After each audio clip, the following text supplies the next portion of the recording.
السلام عليكم، شكو شادون بخير. بالفترة الأخيرة أكثر من يوتيوبر قرر اليوتيوب، والأسباب تنفصل لأكثر من سبب. منها دولة اليوتيوبر. مثلا بالعراق دخل اليوتيوب ضئيل جدا، وقد لا يساعد يوتيوبر بشراء اندومي بيبسي. اليوتيوبر هو عمل وشي كلش صعب، وخصوصا للقنوات الجديدة اللي لازم تواكب الترندات وتنجح أو ما تنجح. الله أبسط مثال، عندي فيديو مدته دقيقتين تقريبا أخذ من عندي ساعتين إنتاجية ما عدا السكريبت والبحث. فتخيل شخص يسوي فيديو طويل بنفس الجودة، الموضوع راح ياخذ من عنده أكثر من يوم لو كان بشكل متقطع بالمونتاج. فمثل ما قلت، اليوتيوب هو مجرد مكان عمل على الإنترنت، فطبيعي تلقي شخص معروف من زمان وفجأة يحط فيديو أخير يختفي من اليوتيوب، وبنتريته أيضا اختفى المدة. وصراحة ما أعرف إذا كان حيرجع اليوتيوب أم لا، بعيدا عن الفيديو الشجاع اللي قدمه والنصائح اللي قدمه.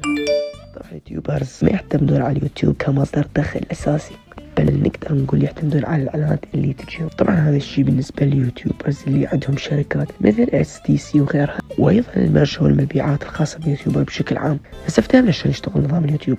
ولكن إذا كان شخص بدأ حديثا باليوتيوب راح يسوي بكل بساطة صعب جدا يواكب الترندات. بس اكو حالات نادرة بفيديو واحد ممكن يشتهر، بس احسن شيء يسويه المبتدئ باليوتيوب مثل ما قال ضلع جيمي. Especially if you have 0 videos on your channel, your first video is not going to get views. Period. It's not. Your first 10 are not going to get views. I can very confidently say that.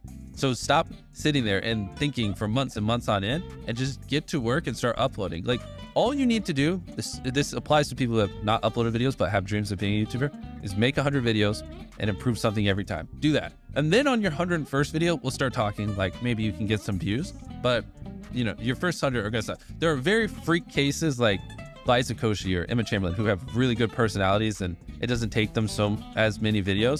And it's just like people who are 7'5" and making the NBA. Like, yes, there are freak cases you can find, but for the average person like us, you know, who don't have these exceptional personalities and, you know, backgrounds in filmmaking, just make 100 videos, improve something each time, and then talk to me on your 101st video.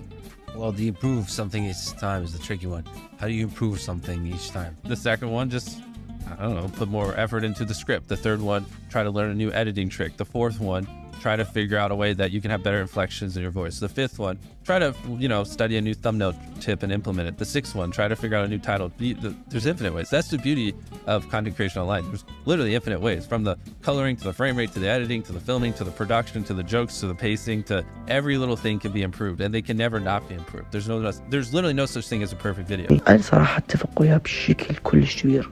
للي ما يعرف، أنا بديت من اليوتيوب من سنة 2015، فنقدر نقول عندي خبرة حتى لو كان ضئيل. فالأسباب تختلف والله أعلم. دريم مثلا بعد ما كشف وجهه ترى قناته حرفيا فوق 31 مليون مشترك. هو مش محتاج فلوس على مود يستمر بالتنزيل، فقط كان يسوي الشيء اللي يحبه، بس الناس حرمته من هذا الشيء. وأيضا أرباح اليوتيوب قليلة جدا. مثلا بالعراق، العراق فرقها مثلا من أمريكا. إذا 1000 شخص شاف الفيديو ممكن تربح لك فد 20 سنت هيجي، بس بأمريكا إذا 1000 شخص شاف من $2 إلى $5. وبس هنا وصلنا الفيديو. وياكم حج منيون وحبيبي الله.